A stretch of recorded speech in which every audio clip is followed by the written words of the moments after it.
What's up YouTube? Today I'm bringing you guys the perfect competitive Blue Eyes deck profile. So who am I? I'm Maniac. I've been playing Blue Eyes since 2016. I've been testing countless versions of this archetype and I'm so hyped about the brand new support dropping in the structure deck in just 2 weeks. So I've already spent over 500 hours testing this deck online. And let me tell you, this deck is absolutely crazy. It will be tier 1 alongside Yugioh, Malice, Mitsurugi, all that stuff. So what makes this deck so strong is its dual playstyle. So you can go all in with high ceiling combos to build like massive boards. I'm talking like 10 plus interruptions with just one card, or you can play the classic control strategy with drill beam, seals, true light, and lordly load. So no matter what your opponent like throws at you, whatever hand trap you get hit by, this deck adapts amazingly.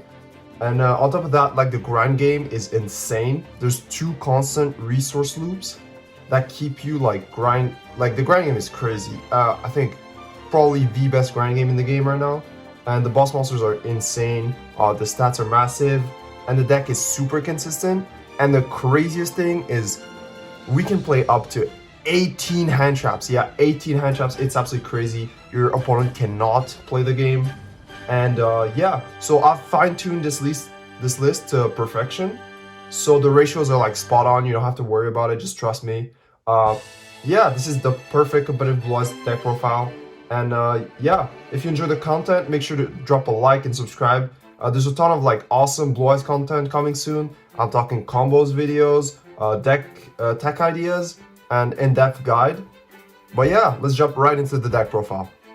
Alright, so first off, we're playing 2 copies of the Blue Eyes White Dragon. It is a normal monster deck, so you will draw it, and you will. Sometimes, you know, it's annoying, but you gotta play them. Then we're playing the 1 copy of the Bestial Magnamut. This card is crazy. It's a hand trap and also a starter. So what are we searching with Magnamut? We're searching, of course, the best dragon card in the deck. Primite Dragon Ether Barrel. This card is absolutely crazy. This card sort of like bridges a bit between Primate and Blue Eyes. Absolutely mandatory if you want to play competitively. I know the Primate stuff is expensive, but I'm giving you guys the best deck profile. If you guys want a budget one, let me know. Then we're playing also the OG, the Sage with Eyes of Blue. We're playing 3 copies of Sage. Great card, the #1 normal summon. And then we're playing Maiden of White. So this is the new card in the structure deck. It has 3 effects, and I mean everything in the structure deck pretty much has 3 effects. It's just power creep at its finest. This is an amazing card. You gotta play through of it.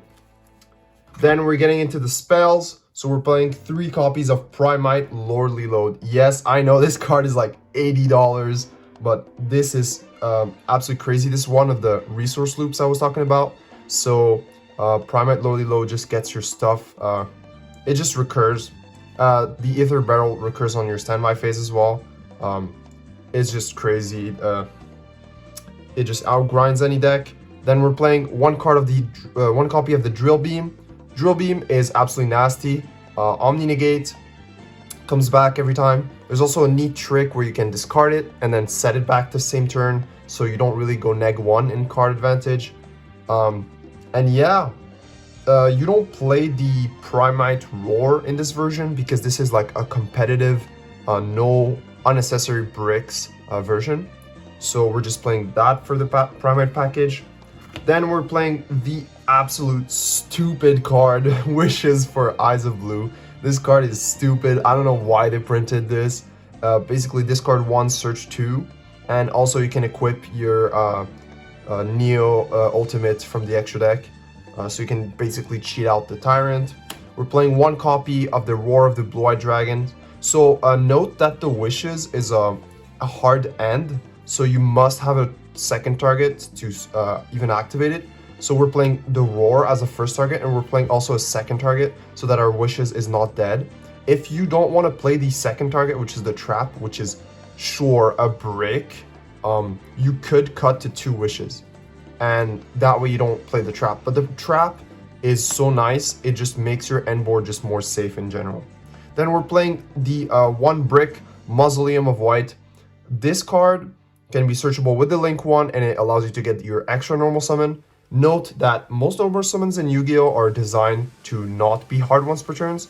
So the Sage, you can normal summon him twice and use the normal summon effect to search a level 1 Light Tuner twice. So that's something to note, and that will come up in some combo lines that I will show you guys. And then we're playing the 1 copy of True Light. It's not really that bad to draw it because the Maiden can basically place True Light from anywhere back onto your field. So even if it's in the grave, you can put it back on your field. If it's in your hand, put it back on the field.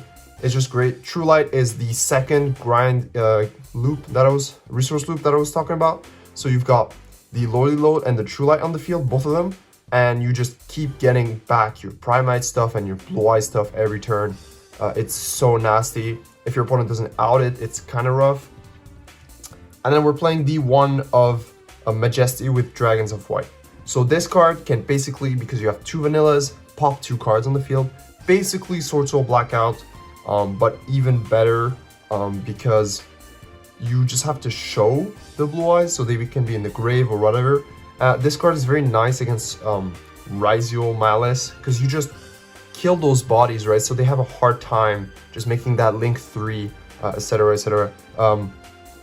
And yeah, this is the second target that you can search with wishes.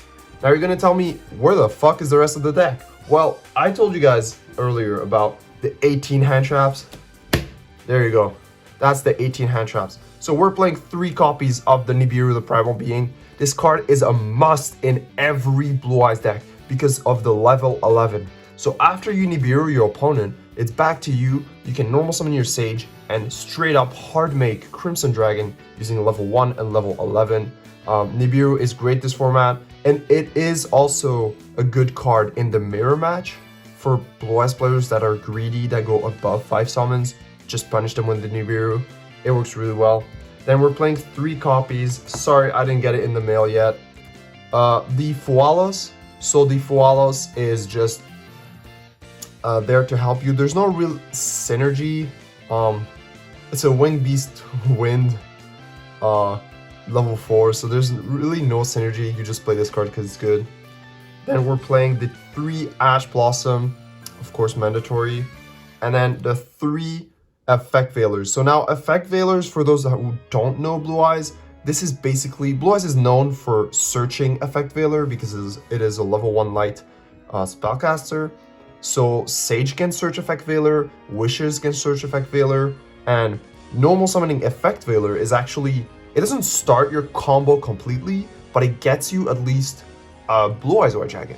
So if your True Light gets popped, but you have a Maiden Engrave, you can normal summon the Veiler, link it up for the Link 1, get your field spell, pitch the Blue Eyes, Link 1, revive the Blue Eyes, and then the Maiden revive. So the Effect Veiler actually normal summon, it comes up like the synergy absolutely crazy, and if you actually go full combo, you can search like 2 Effect Veilers. So some hands I just have 3 Effect Veilers just sitting there. It's pretty crazy. And then we've got the 3 Infinite Impermanence. This card's just one of the best hand traps. You've got to play it. And then my favorite hand trap in this deck, Dominus Purge. Dominus Purge is absolutely crazy. It stops cards like Duo Drive, and this card cannot be hit by Talents, cannot be hit by Crossout, cannot be hit by Thrust. So this card is basically, when you drop it, your opponent cannot punish you, especially on game 3 when people side in like Thrust. This card just will resolve. And while it is true that this card turns off the Bestial Magnamut, usually people use Fiendsmith first, so your Magnamut will go on the field, and then when they go Bonfire, you can purge that, or when they go Duo Drive, you can purge that. Dominus Purge is crazy. We play a lot of traps in this deck, and you guys will see why in just a second. We can basically recycle our traps, so we can recycle, purge, recycle Imperm. It's pretty crazy. And the last card in the deck is the one of Called by the Grave.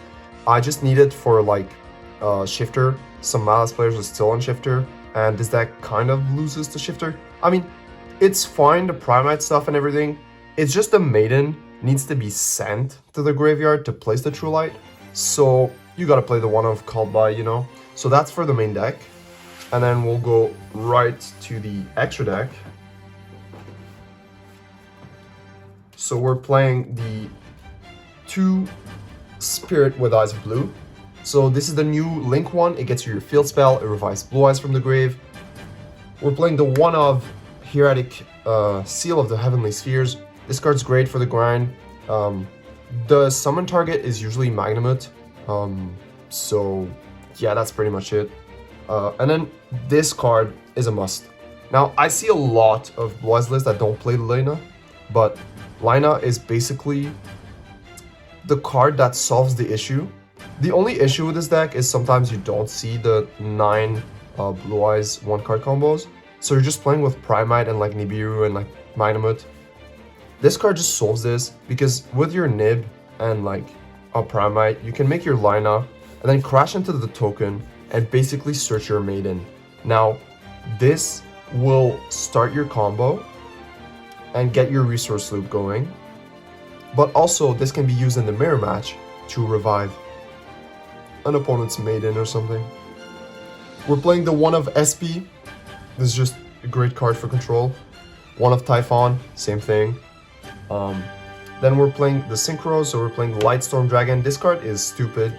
It's a pop 3 spell traps. And then we're playing the best card in the extra deck, 3 copies of Blue Eyes Spirit Dragon. This card is just crazy. It's been crazy since release. You've got the Pendulum Lock, you've got the Grave Negate, not soft ones return Grave Negate, and you've got the ability to tag into any Light Dragon Synchro. So this card is just crazy. And we've got the brand new Blue Eyes Ultimate Spirit Dragon. Omni Negate also makes it so your opponent cannot banish cards, so this is a counterplay to Bestials. You can basically, if you have a Spirit, right, try to revive Blue Eyes Engraved, they target it with a Bestial. You can chain, get your ultimate out. Now the Bestial fizzles and it doesn't work. So this is a great card to counter Bestials, and when it dies in the end phase, it will revive any Blue Eyes. We're also playing the one of Stardust Cipher. I know this card is expensive. Some people also play Blazar. While Blazar is the best card in terms of like a card, I agree, Blazar is better, but Cipher just works with this deck. It gives it some sort of... So you give your ultimate a chance to live on the end phase. You also protect your True Light during your opponent's turn. It's just so nice, the protection. And the negate and pop a random card can... like the opponent won't be ready because they always think, oh, negate, destroy, but it's negate and destroy any other card. So it can come up a lot. We're playing the Crimson Dragon, so this is basically you go Spirit into Crimson, Crimson target ultimate, get Cipher. So now you have these two. But this does play into Nibiru, so usually most of the time you want to just make a Spirit pass to be safe. But you know, I like to make big boards, so we're playing the one of Tyrant Dragon. So this is the most underrated card in the deck. Tyrant Dragon is used to play around D barrier. It is used to recycle your Purge, your even your Floodgates. You can recycle any trap. It doesn't even have to be a normal trap. And this is unaffected by trap. It can attack all monsters. It has 34. This is probably the most underrated card in the deck. It's crazy. Honestly, if I would Kashtira extra deck rip out in like a mirror match or something, I would rip the Tyrant. This card is pretty crazy. And then we've got the one Neo Ultimate. So this card is just to stop the targeting of your Blue Eyes monsters. Let's go to the side deck. So we've got the token. We're playing 2 Jerusalem. Just great against Fiendsmith, and can also out Detonator because we're not playing Ultimate Slayer. We really want hand traps over board breakers. We're playing 3 copies of Lancia, this is for Malice, 3 copies of the Porolia, this is for Mitsurigi, Raizio, whatever. 3 copy of the Thrust, this is my favorite package. Thrust, DDG, Sanctum, D-Barrier. So the idea is, depending on a matchup, you will choose. If it's Tempai, you put in D-Barrier. If it's Yubel, you put in DDG. And when your opponent on game 2 or 3, usually there's like a lot of chummies in the deck late game. So you want to thrust into DDG, for example, to punish them. And then we're playing the one of Skill Drain. So Skill Drain, you have 3000 attack on all your stuff. You've got the Drill Beam Omni. You've got the Seal. This card's great. And actually, you can out your own Skill Drain by using Drill Beam on it. Drill Beam can banish any card on the field, not only opponent. So that's a way to get it out of the field. Anyways, that's the deck profile. The ratios are like the best you can find. And yeah, if you guys want more content, please like and subscribe to the video. And yeah, I'll see you guys on the next one. Peace.